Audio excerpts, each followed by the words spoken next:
Good morning, students. Today I am going to give my lecture on the topic federalism for +1 political science. First of all, we will understand what is federalism. As you know that USSR is the world's superpower. But after 1989 जो USSR थी वो broke कर गई different several independent countries. सबसे बड़ा reason इसके breakup का ये था कि इसकी एक्सेसिव सेंट्रलाइजेशन जो लोगों के ऊपर थी and concentration of power and the domination of Russia over regions with independent languages culture of their own. For example अगर हम बात करें उज्बेकिस्तान, कुछ other countries like Czechoslovakia, Yugoslavia, Pakistan, वहाँ पर भी डिवीज़न हुई कंट्री की. कनाडा जो था came very close to a breakup between the English speaking and French speaking regions. Isn't it a great achievement that India, which emerged as an independent nation state in 1947, ठीक है, इसमें हुआ कि एक painful partition हुई थी लेकिन remained united over 6 decades of its independent existence. क्या है ये रीज़न इसकी अचीवमेंट का? क्या हम गवर्नमेंट की फेडरल स्ट्रक्चर के बारे में बात करें जो कॉन्स्टिट्यूशन में जिसको अडॉप्ट किया गया था? जो भी कंट्रीज़ हमने ऊपर मेंशन करी हैं, क्या वहाँ पर फेडरेशन नहीं थी? अगर फेडरेशन थी तो भी वो यूनाइटेड नहीं रह सकी. Therefore, apart from adopting a federal constitution, the nature of that federal system and practice of federalism must be important factors. ठीक है, इसमें ये होता है कि इंडिया जो है कॉन्टिनेंटल प्रपोर्शन है, इमेंस डाइवर्सिटी है, मोर देन 20 मेजर लैंग्वेजेस हैं, सेवरल 100 माइनर्स भी हैं. It is the home of several major religion, Hindu, Muslim, Sikh, ईसाई, Jain, Parsis. Million indigenous people, जिसको ट्राइबल पीपल कहते हैं, वो हमारी कंट्री के अलग अलग पार्ट्स में रहते हैं. इन सब की डाइवर्सिटी के कारण हम एक कॉमन लैंडमास को शेयर करते हैं, कॉमन हिस्ट्री में पार्टिसिपेट करते हैं. स्पेशली जब हमने अपनी इंडिपेंडेंस के लिए लड़ाई लड़ी तब पूरा इंडिया एक यूनाइटेड में कंट्री बन चुका था. बहुत सारे दूसरे फीचर्स भी हैं हम जिसको शेयर कर रहे हैं, जिसने हमारे नेशनल लीडर्स को इंडिया में विजुअलाइज बना दिया. फेडरलिज्म का मतलब ये नहीं होता कि ये सेट ऑफ फिक्स्ड प्रिंसिपल्स होते हैं जो अप्लाई किए जाते हैं. डिफरेंट हिस्टोरिकल सिचुएशंस भी यहाँ पर आती हैं. फेडरलिज्म जो है प्रिंसिपल ऑफ गवर्नमेंट है. डिफरेंट सिचुएशंस आती हैं जिसको डिफरेंट तरह से हैंडल करना पड़ता है.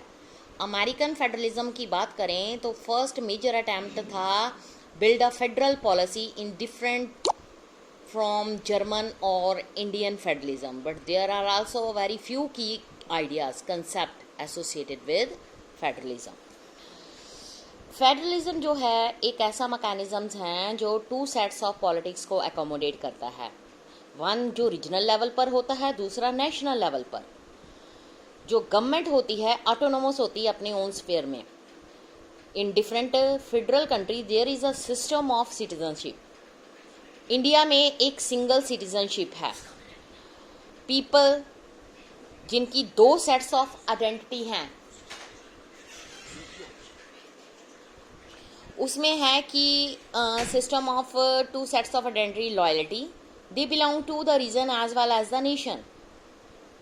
For example, if we are Gujaratis or Jharkhand as well as Indian, each level of जो polity has, उसकी डबल पावर रिस्पॉन्सिबिलिटी हो जाती है, उसका सेपरेट सिस्टम ऑफ गवर्नमेंट बन जाता है. ड्यूअल सिस्टम ऑफ गवर्नमेंट जो है generally spelled out in written constitution, जिसमें वो कंसिडर टू बी सुप्रीम. ठीक है, इसलिए ये also the source of power of both sets of government. कुछ सब्जेक्ट्स होते हैं जो नेशन एज अ होल के साथ कंसर्न करते हैं.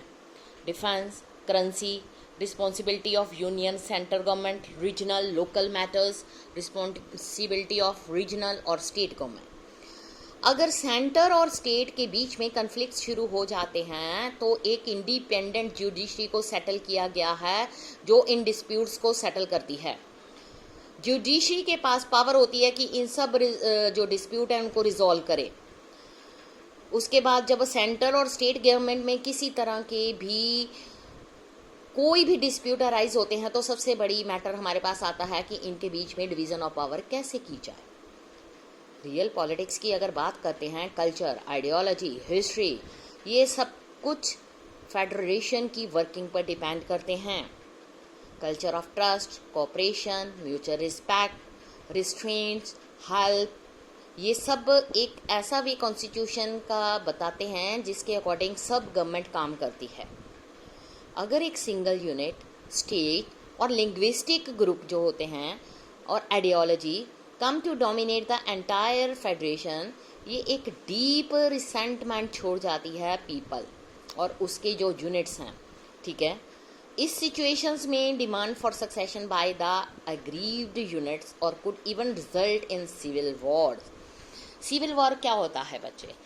जब एक ही कंट्री के अंदर दो अलग अलग लैंग्वेज बोलने वाले लोगों के बीच में लड़ाई शुरू हो जाती है तो that is known as civil war. ये सिविल वॉर हुई थी 9th और 10th स्टैंडर्ड में आपने किया था, बेल्जियम में, श्रीलंका में। फेडरलिज्म इन वेस्ट इंडीज़ की अगर हम बात करें, क्रिकेट टीम वेस्ट इंडीज़ की सब नहीं सुना होगा, ठीक है, लेकिन वेस्ट इंडीज़ एक कंट्री भी है। इंडिया की तरह वेस्ट इंडीज़ जो है कॉलोनाइज्ड हुई थी ब्रिटिश के अंडर। 1958 में फेडरेशन ऑफ वेस्ट इंडीज़ जो है एग्जिस्टेंस में आई। इसकी वीक सेंट्रल गवर्नमेंट थी, इकोनॉमी ऑफ ईच यूनिट जो इंडिपेंडेंट थी। इनकी इस फीचर्स और पॉलिटिकल कंपटीशन जो यूनिट्स में था उसने फेडरेशन का डिसोल्यूशन कर दिया 1962 में। 1973 में ट्रीटी ऑफ क्यूगरमास, ठीक है, इंडिपेंडेंट आइलैंड के बीच में की गई, जिसमें एक जॉइंट अथॉरिटी को एस्टैब्लिश किया गया। Common legislature, supreme court, common currency, degree, common market, जिसको सैरिबियन कम्युनिटी का नाम दिया गया। सैरिबियन कम्युनिटी जो है इवन अ कॉमन उसका एग्जीक्यूटिव है। Head of government of member of countries जो हैं वो ही एग्जीक्यूटिव के मेंबर हैं। यूनिट्स कुड जो है neither live together as one country nor can they live separately. वो सब एक ही के अंडर आ गए। ये था वेस्ट इंडीज़ के बारे में। इसी तरह से जो मैंने इसमें एक बताया है, ये वेस्ट इंडीज़ के बारे में ये बात थी। अब नेक्स्ट हम इसमें ये बात करेंगे कि जो फेडरलिज्म है एक एक्चुअली सेट ऑफ पॉलिटिक्स है जिसमें गवर्नमेंट काम करती है। फेडरलिज्म नाइजीरिया में इन्होंने एक्सप्लेन किया है।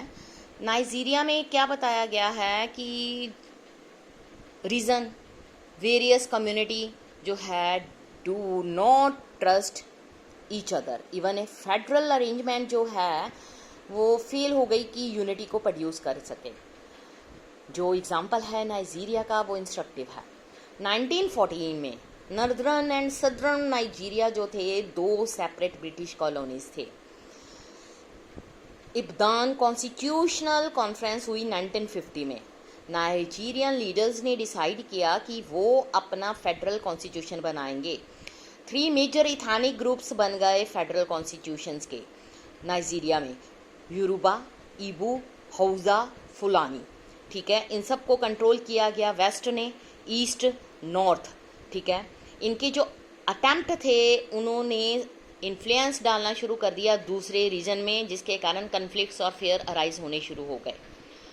मिलिट्री टाइम आ गया 1960 में। कॉन्स्टिट्यूशन में both federal and regional government जो थी उन्होंने ज्वाइन कर लिया, कंट्रोल कर लिया नाइजीरियन पुलिस को। इस तरह से मिलिट्री जो थी उसने सुपरवाइज किया कॉन्स्टिट्यूशन ऑफ 1979। नो स्टेट को अलाउ किया गया कि उसकी कोई सिविल पुलिस हो। डेमोक्रेसी जो थी नाइजीरिया में रिस्टोर्ड हुई इन 1999 में। Religious differences along with the conflict जो थे वो क्या हुआ, रेवेन्यूज़, ऑयल रिसोर्सेज वो लगातार बढ़ने शुरू हो गए। नाइजीरियन फेडरेशन के सामने एक बहुत बड़ी प्रॉब्लम आ गई। लोकल एथनिक कम्युनिटी थी, उन्होंने सेंट्रलाइज कंट्रोल को रेजिस्ट करना शुरू कर दिया।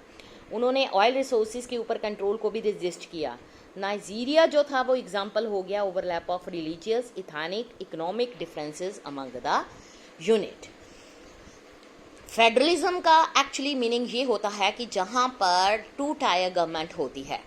2 टायर का मतलब सेंट्रल गवर्नमेंट या यूनियन गवर्नमेंट, और सेकेंड होती है स्टेट गवर्नमेंट। अगर हम इंडिया की बात करते हैं तो हमारे इंडिया में 3 टायर गवर्नमेंट बन चुकी है। First is union government, second is state government और थर्ड इज़ लोकल गवर्नमेंट। कई बार ऐसा होता है कि जो पावर होती है स्टेट गवर्नमेंट को दी जाती है तो वो स्टेट में विलेजेस वगैरह सिटीज़ होते हैं, सब काम ठीक ढंग से नहीं संभाल सकती। दैट्स वाई वो जो सिटीज़ और विलेजेस में पावर को डिवाइड कर देती है और एक जो गवर्नमेंट बनती है उसको लोकल गवर्नमेंट कहा जाता है। फॉर एग्जांपल सिटीज़ में म्यूनिसिपैलिटीज़ होती हैं, कारपोरेशंस बनाए जाते हैं, काउंसलर जो हैं चूज़ किए जाते हैं वार्ड्स में। लोकल गवर्नमेंट का मतलब में और आ जाता है, जैसे विलेजेस में पंचायत, ग्राम समिति, ये सब कुछ बनाई जाती हैं।